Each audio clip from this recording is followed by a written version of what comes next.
Really, our speaker really needs no introduction. She has been our state representative for, I'm going to say 9 years. Okay? Yeah. But she's been there for a little longer than that. This is her 10th session at the state capitol. She's been a stalwart warrior for our community and for our state. She is chair of the Transportation Committee of the House. And it is indeed my great honor and pleasure to introduce my speaker.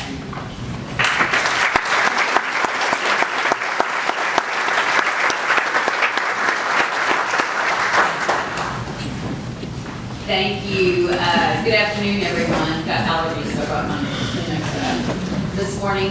Randy asked me back a long time ago that we were going to come and talk about what happened with session. And so I'm going to review with you the budget, things that we accomplished, not everything we accomplished, but I'm going to talk to you about that. And then at the end, I'll get to, we're going back to the special session next Tuesday. So I'll give you a little preview of what we know so far, which is not a lot, but there's one thing we have to do. But beyond that, I'll also talk to you about what Governor Abbott says that we might be doing afterward. But I just wanted to give you an overview of what we did accomplish, and especially budget. 140 days we're there, and the only thing that our Constitution says we have to do,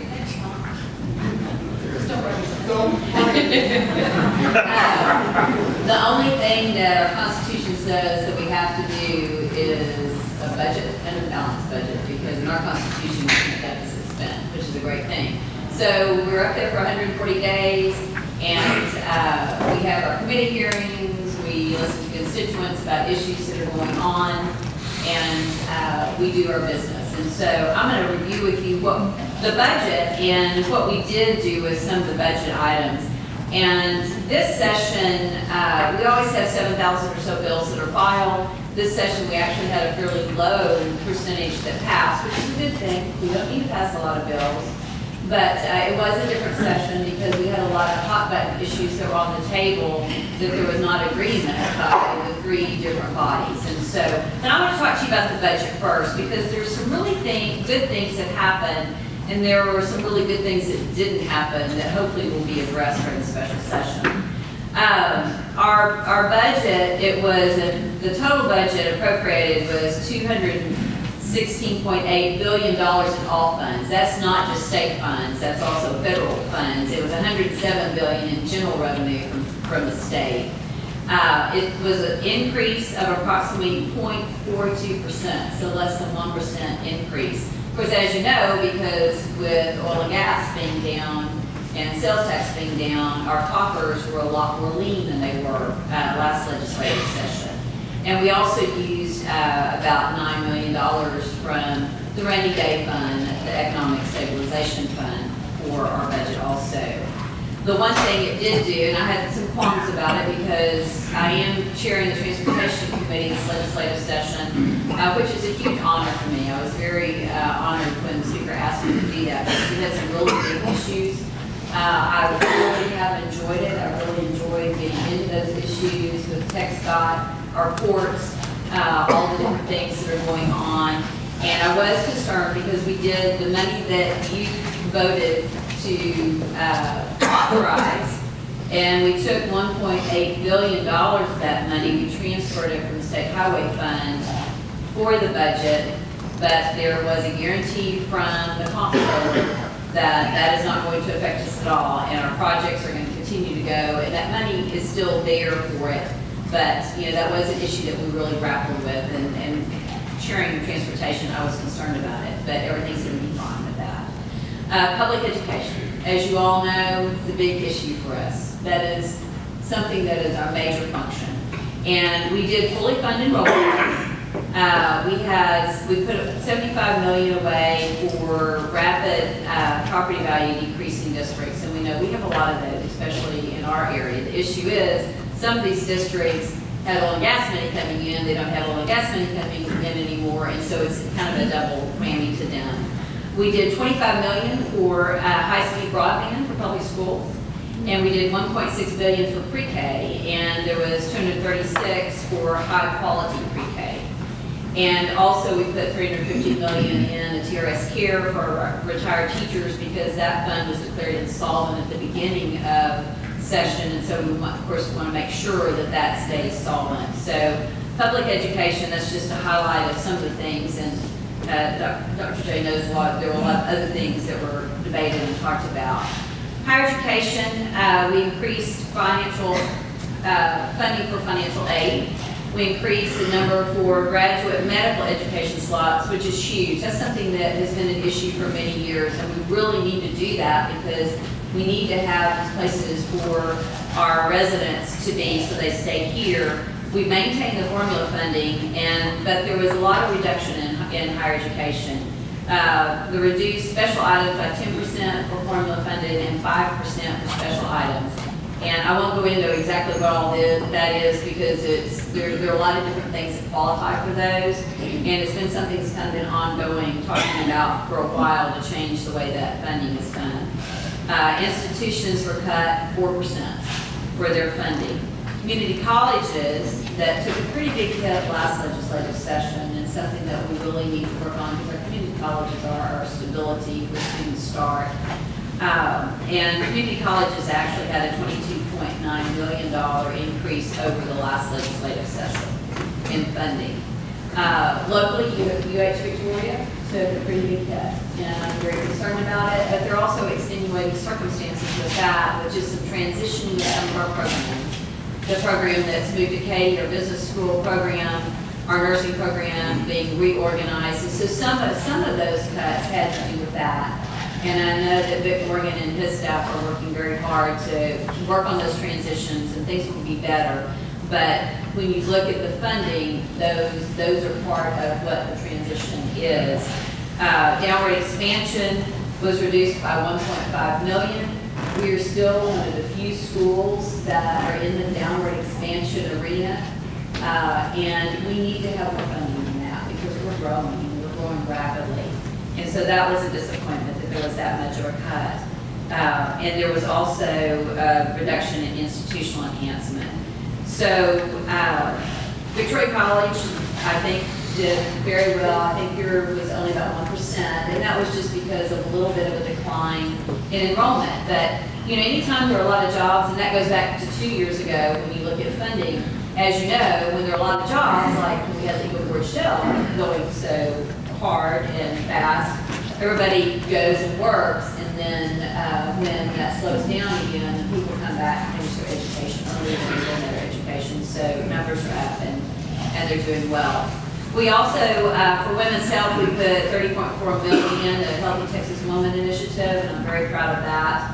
Mental health care. We had a real focus on mental health care. As you all know, we have so many issues going on with our jails and with our communities, and so that is something that had really a lot of attention. We increased mental health care by $334.3 million in all funds for behavioral health, and also the outpatient services provided through mental health authorities. Department of Family and Protective Services, $40.9 million. The foster families and providers, as you all read, has been a huge issue that's been going on for many years. And there was so much done for that Department of Family and Protective Services, and I'll get into that a little bit longer, and $80 million for 600 new caseworkers, because the goal was to get that ratio down to 17 to 1. And then we put another $800 million for 250 new troopers for border security. I will tell you that money that Texas has spent as a state has really made a difference. The crossings coming over have really been reduced, and I can't tell you enough about how our Sheriff's Department has been integral in making sure that we get that, because since we're kind of at the top of the border as far as all that we have coming through 59 and 77 and all the issues that you see that our Sheriff's Department works on all the time, they have been integral in helping us make sure that we get that funding, and it's really worked. And we also, it was to help have just a 50-hour work week for all DPS troopers statewide, because we've been pulling state troopers to go to the border. They've been spending a lot of overtime, and so we wanted them to be able to get back to having more normal hours, and so that's why we put more money into the border security. We also, every legislative session, we also do a supplemental bill, and that's one of the first things we do. And what that is, we always have, because since we're one of the few legislatures that only meet every 2 years, and so we have to do a budget for 2 years. Well, a lot of times you can't forecast. And there are a lot of expenses that then you have to go back and do a supplemental that's basically filling in the hole from the last legislative session for funds that need to be spent. And of course, Medicaid is a huge part of that always. So in the supplemental bill, $2.4 billion in all funds, that's including federal funds too, that went in for the supplemental bill. One of the other issues was, of course, for DFPS for the critical needs and their entitlement programs, $158.3 million. Correctional managed care in our correctional systems, $80 million, and other health and human services funding was $35.7 million for rehab services, early childhood intervention programs, state supported living centers, and state hospitals. So those are things that you can't know exactly what it's going to cost, especially our Medicaid. That's always something we don't know, and so you have to go in and kind of pay back for what has been going on. So that was a supplemental. And then we also, in that supplemental, had $7.5 million to the Texas A&M Forest Service for emergency response, because we've had fires, we've had things that they needed to spend money on. And then several other non-health and human services funding. One of the things that was big, and there was a big discussion about this, is $600,000 to the Animal Health Commission for the cattle tick fever mitigation, because it is coming. They're moving up into our area, and so that's something we want to make sure that we have the money to stop that. And then we also program and operations reductions. There were some reductions in some of our state agencies, and then also debt service and lease payment reductions. So to pay down some debt service and lease payments, that was a good thing, so that we could get those down and not have those recurring costs. So that was basically the overview of the supplemental bill in the budget.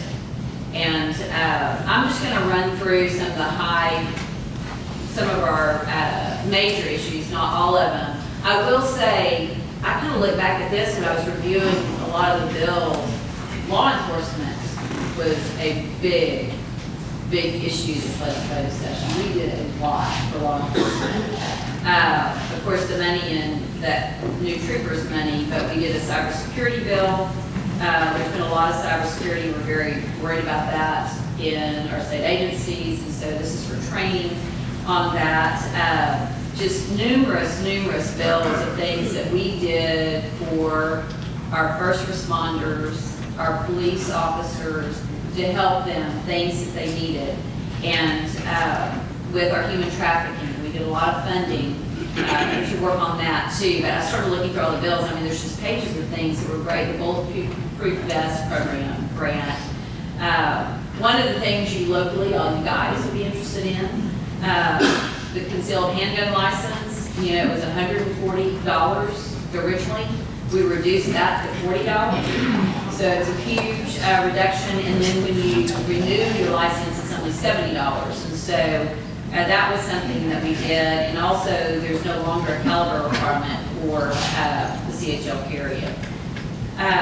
There was a bill that people were concerned. I mean, the school districts have had issues with guns on campus. Some of them were legal, but that's still an issue for them. So we did do a bill on the school districts for the employees' weapon of vehicle that provides that a school district or charter school may not prohibit a school employee who holds a license to carry a handgun from storing it in the firearm in a locked motor vehicle in the parking lot, as long as it's not in plain view. So if somebody is licensed to carry and they have it in their car, as long as it's concealed and you can't see it, that's not a crime. So that's something that we worked on too. Now we get to property taxes. It's a big issue, big issue. Now, if you look at my local election, my school district here. So, property tax was a huge issue in the legislative session. And Senate Bill 2, the mandatory rollback one, Senator Becky Ports died in our calendars committee in the House. Then Senator Nelson's Senate Bill 669, that was a property tax transparency. I mean, we worked on that and went through the House, and but it died in conference because there was not an agreement to things that the House put into it and the things the Senate went. So we passed it out of the House, but we added a couple of things to it, and there was not an agreement. So that did not pass. So property taxes are still something that's a huge, huge issue. One of the things we did pass though was House Bill 455, the appraisal appearance by conference call. And now a citizen can appear by conference call for an appraisal protest hearing. So we're trying to make it just easier. But, and I had not put this in here, but I was talking to Dr. Jacklick. One of the things that, of course, I'm really concerned about is school finance, like we all are. Because unless we fix school finance, it's not going to change the property taxes. That is really the issue. And so I have got so many school districts because in a rural area, I've got so many small school districts. Of course, VISD is much larger than any of the rest, and they have different needs. And we've talked about that a lot. But one of my smaller school districts sent me a letter about a month ago about what it was going to do to their school district. And it's actually the superintendent there, back when I had Lavaca County, who was working for a private school, and so I've known him for many years.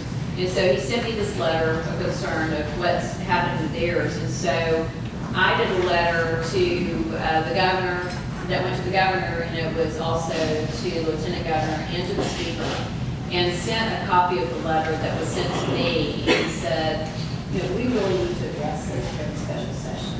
I mean, I don't want just to have a commission straight to a point, but we need to address school finance, because until we do that, we're not going to have any, it's not going to help our property tax issue. So, and I was not the only one, needless to say, other people that have sent those letters too. So I'm hoping that that will be on the forefront when we do go to special session and really look at getting control. I mean, I was talking to their philosophy and I said, really, school finance has been such an issue for so long. I mean, we've been in courts many times or whatever, but the way our schools are funded is something that was started so many years ago, and has had so many things added to it because of special situations and whatever. The one person I knew that is not in the House any longer, he's been gone for 3 sessions, was the last person that I really know, because he'd been there all that time, that really understood where everything was, how it got there, why all those different formulas were there. And I mean, it is a very complex issue. Jenny Von Aycock tried last session to fix school finance, but every time you move one thing, it affects some school districts. And you move something else, and it affects other school districts. And, we're representing our constituents. And when we have 19 other school districts like I do here, all different scenarios. So it is a very hard thing to fix, but it's something that we really have to fix, because property tax is not going to change due to. Retirement systems. That was a big issue too during the session. The Texas Public School Retired Employees Group Benefits was House Bill 3979, goes into effect September 1st, and it has some, working on some issues on non-Medicare participants and also Medicare recipients. And then also, of course, as I said, Parents Care was estimated to have $1 billion shortfall that was going to be borne by our retired teachers, and that's why we put the money in to fix that gap and to make it solvent.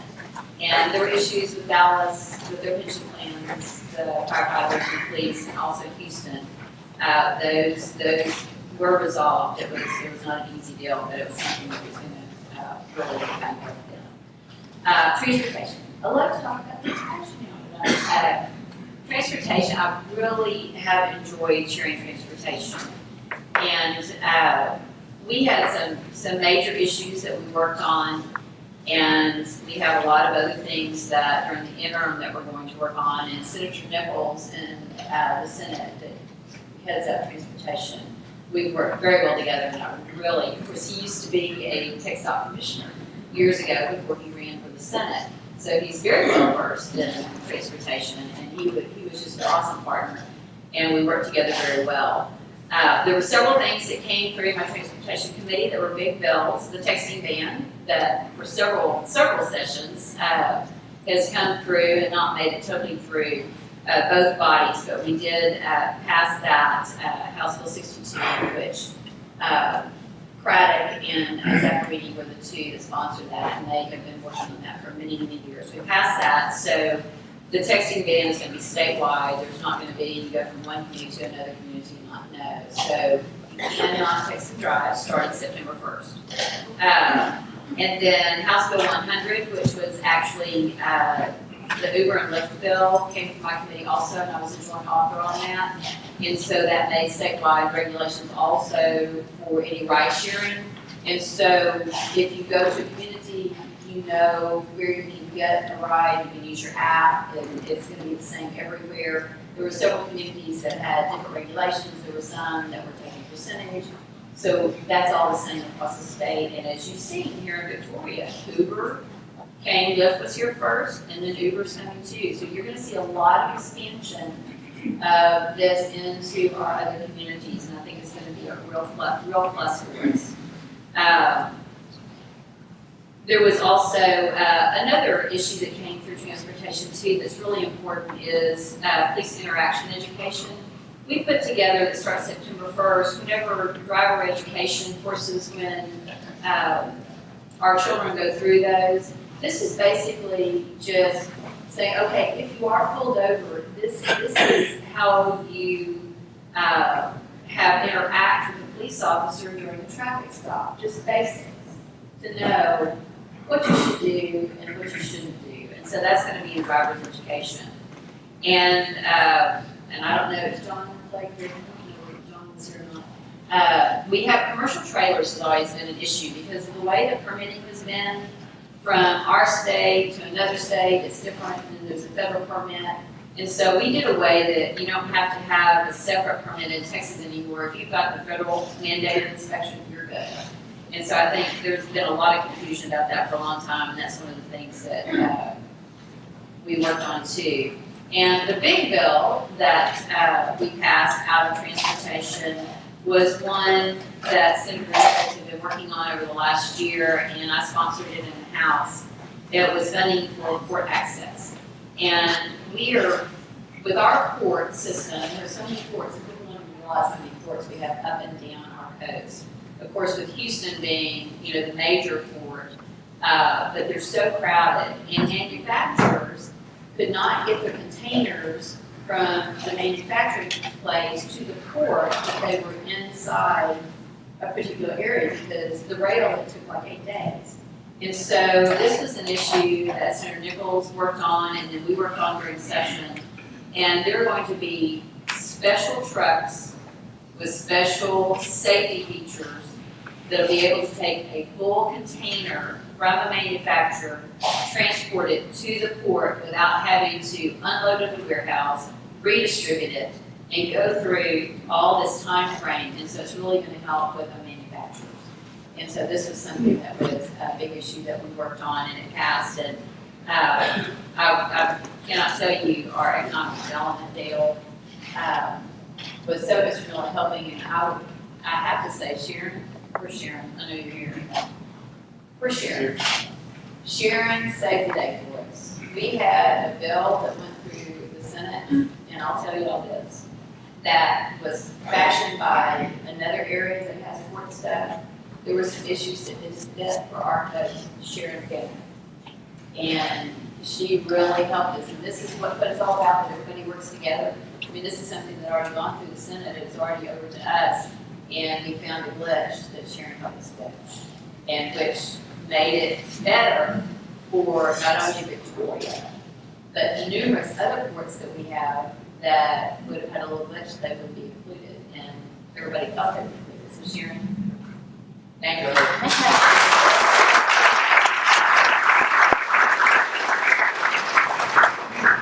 And also another issue that was really weird was a big billboard bill that came through. Senator Nichols and I authored it in the House. There was a court decision that it validated provisions that regulate the billboard industry, and it prompted a need for a revision because we were going to not have any restrictions at all, possibly, with this federal bill. So we don't know federally whether it was going to stay or whatever, but we had to fix it, so we made sure that we didn't have that issue. But there's so much more I could tell you, but I know we're to the time limit, but special session starts Tuesday. And the governor just, on the 18th, well, we start the 18th, but just a couple of days ago, he finally issued actually a proclamation. And his proclamation says that the special session is to extend expiration dates for Texas Medical Board, the Texas State Board of Examiners, the Psychologists, State Board of Examiners of Marriage, and therapists, the Texas State Board of Examiners of Professional Counselors, and the Texas State Board of Social Worker Examiners. This is a bill that was one of our sunset bills. Every 10 years, agencies are sunsetted to see if they need to change, if they need to go away. And it's something that has to be done, and it was passed and then not passed, and so this is what the governor's bringing us back for. And he said, once we do that, and I know as you've read, there are 19 other things that he may add to the call for the rest of the session. That bill has to be passed first. And so there are numerous other things that are in this special call after this gets passed. And so in the House, what we decided we're going to do is we're going to be there, we're going to be working. There are bills, as soon as the proclamation could, you could start filing bills. Well, there are a lot of bills that aren't necessarily dealing with some of these issues, but they're issues in our districts or issues that we want to talk about. And so people are filing bills, and we're going to have hearings, and we're going to talk about these issues, and we'll see what gets added to the call. But we'll be ready for it, and so we'll be working on those bills and doing those. And actually, there's some things that I'm going to file too. We had some issues going on in the district the last week. One that I'm going to ask that have a hearing on too. My committee will be meeting because we'll get, if we get the governor's, if he adds about, there's one that is preempting local regulation of the use of handheld mobile communication devices while driving, which is all handheld devices. So that'll come up from Education Committee, plus I know there are those that are filed. But stay tuned. I'll give you updates as we come back, and we'll update. The special session starts Tuesday, and it's 30 days call. You know, if we get things done, we're not going to need it all the time. The governor calls in 30 days, and then if he wants to extend it, he can add 30 more days to it, but they're all going to call for 30 days, but that's just, that's a call. So Rita, if you have any quick time for questions on it, it's just up to everybody, I know they have to get back, so get back to work. Apparently, you know everything. Go. So if you get a concealed carry, you no longer have a revolver, separate from a mag, it's on semi-auto now? There's a caliber deal, and I can get you the verbiage on it. Yeah, of exactly what it is. Sure. I don't think that's what's going to lock Yeah. And what she's talking about is if you qualify with a revolver, you can only conceal a revolver. Right.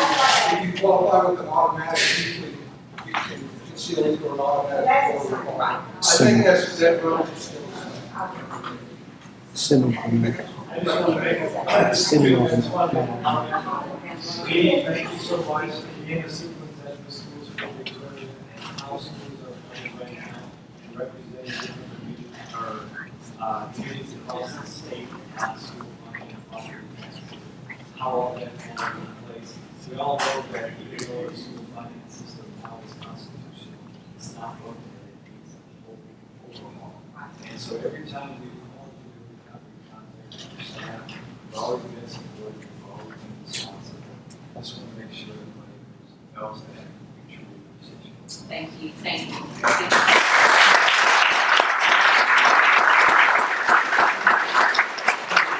I think there was a really, really good article Monday in the Advocate by somebody about property taxes. So go back and read it.